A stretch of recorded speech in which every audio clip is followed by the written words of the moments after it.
This is Lois Lowry's Acceptance Speech, Part 3. I'm on page 145. How comfortable I made myself for a moment by reducing my own realm of caring to my own familiar neighborhood.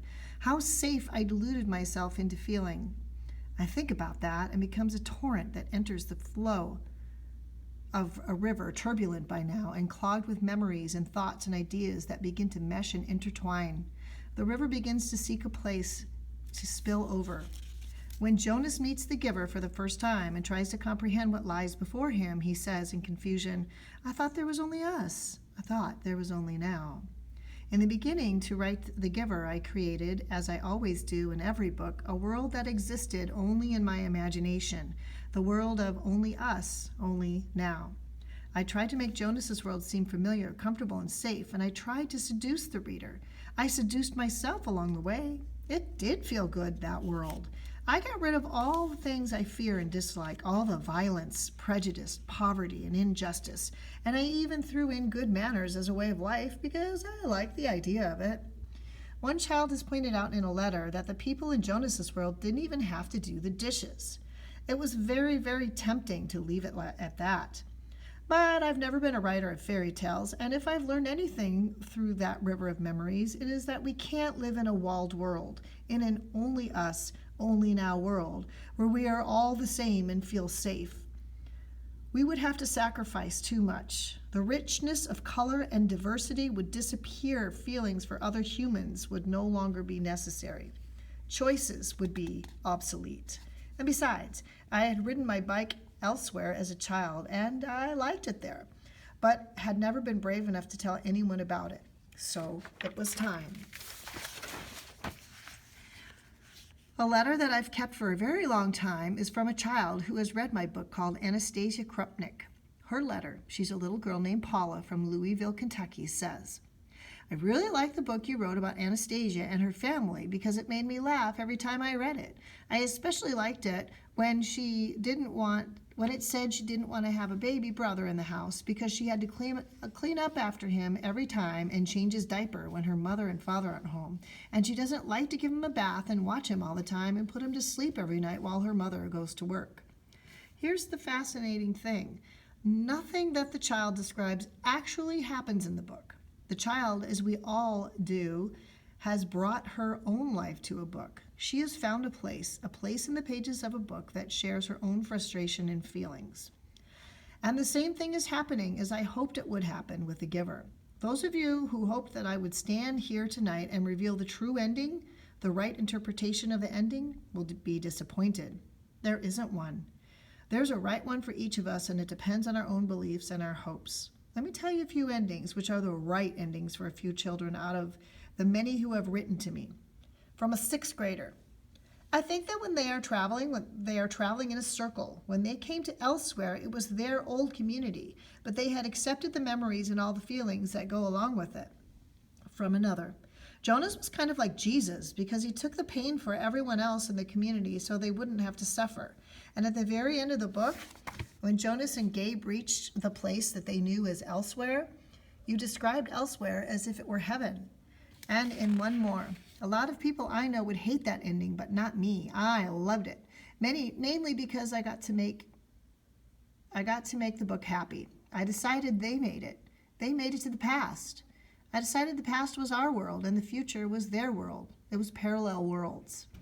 Finally, from one 7th grade boy. "I was really surprised that they just died at the end. That was a bummer. You could have made them stay alive, I thought." Very few find it a bummer. Most of the young readers who have written to me have perceived the magic of the circular journey, the truth that we go out and come back, and that what welcome back is changed, and so are we. Perhaps I've been traveling in a circle too. Things come together and become complete. Here is what I've come back to. The daughter who was with me and looked at me in horror the day I fell victim to thinking we were only us, only now, and that what happened in Oklahoma or Alabama or Indiana didn't matter, was the first person to read the manuscript of The Giver. The college classmate who was different lives, last I heard, very happily in New Jersey with another woman who shares her life. I can only hope that she has forgotten those of us who were young in a more frightened and less enlightened time. My son and Margaret, his German wife, the one who reminded me how important it is to tell our stories again and again, painful though they are, now have a little girl who will be the receiver of all their memories. Their daughter had crossed the Atlantic 3 times before she was 6 months old. Presumably my granddaughter will never be fearful of elsewhere. Carl Nelson, the man who lost colors, but not the memory of them, is the face on the cover of this book. He died in 1989, but left a vibrant legacy of paintings. One hangs now in my home. And I am especially happy to stand here tonight on this platform with Alan, because it truly brings my journey full circle. Alan was 12 years old when I was. He lived in Shibuya, that alien elsewhere that I went to as a child on a bicycle. He was one of the other, the different, the dark-eyed children in blue school uniforms, and I was too timid then to do more than stand at the edge of their schoolyard, smile shyly, and wonder what their lives were like. Now I can say to Alan what I wish I could have said then. Watashi no kamadachi desu. Greetings, my friend. I have been asked whether the Newbery Medal is actually an odd sort of burden in times of the greater responsibility one feels. Whether one is paralyzed by it, fearful of being able to live up to the standards it represents. For me, the opposite has been true. I think the 1990 Newbery freed me to risk failure. Other people took that risk with me, of course. One was my editor, Walter Lorraine, who has never, to my knowledge, been afraid to take a chance. Walter cares about what a book has to say than he does about whether he can turn it into a stuffed animal or a calendar or a movie. The Newbery Committee was gutsy too. There would have been safer books, more comfortable books, more familiar books. They took a trip beyond the realm of sameness with this one, and I think they should be very proud of that. And all of you as well. Let me say something to those of you here who do such dangerous work. The man that I named the giver passed along to the boy knowledge, history, memories, color, pain, laughter, love, and truth. Every time you place a book in the hands of a child, you do the same thing. It is very risky, but each time a child opens a book, he pushes open the gate that separates him from elsewhere. It gives him choices. It gives him freedom.